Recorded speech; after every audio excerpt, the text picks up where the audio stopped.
Social media break ni Angel Locsin, natapos na nga ba?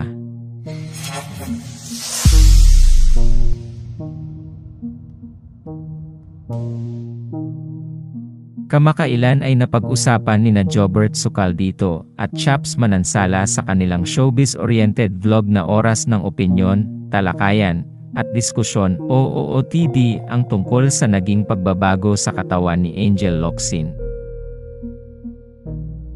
Sa nasabing vlog, ipinakita nina Jobert at Chaps ang isang litrato kung saan makikitang magkasama sina Angel Locsin at content creator na si Mimia. Ayon kay Jobert, pumayat raw si Angel, at ang laki raw ng ipinayat ng aktres kumpara sa katawan niya noon. Sinabi rin niya na makakabalik na ulit si Angel sa show business kapag medyo in shape na raw siya. Dagdag pa ni Jobert, ayaw naman sigurong lumabas ni Angel na hindi siya physically ready.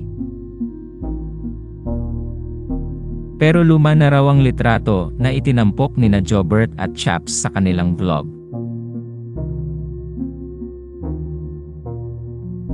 Ito'y matapos mahanap ng balita ang post ng Team Angel PH na blog site noong March 13, 2020.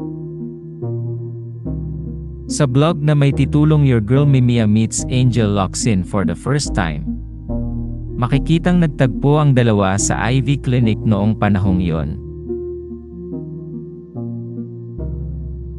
Sa kabila ng kanyang social media break, hindi nakalimutan ni Angel Locsin na makisimpatiya sa mga naulila ng Dreamscape Entertainment head na si Dio Endrinal.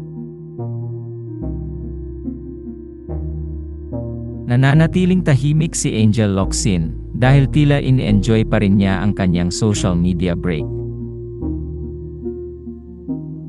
Hanggang ngayon ay wala pa talagang ipinopost na update o recent photo ang aktres.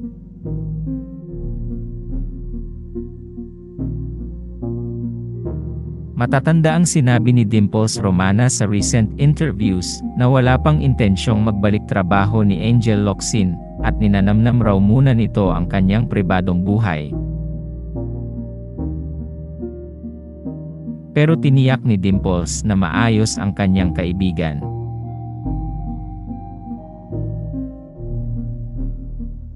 Salamat sa panonood. Huwag kalimutang mag-subscribe sa aming YouTube channel. I-like ang video na ito, at i-turn on ang notification bell.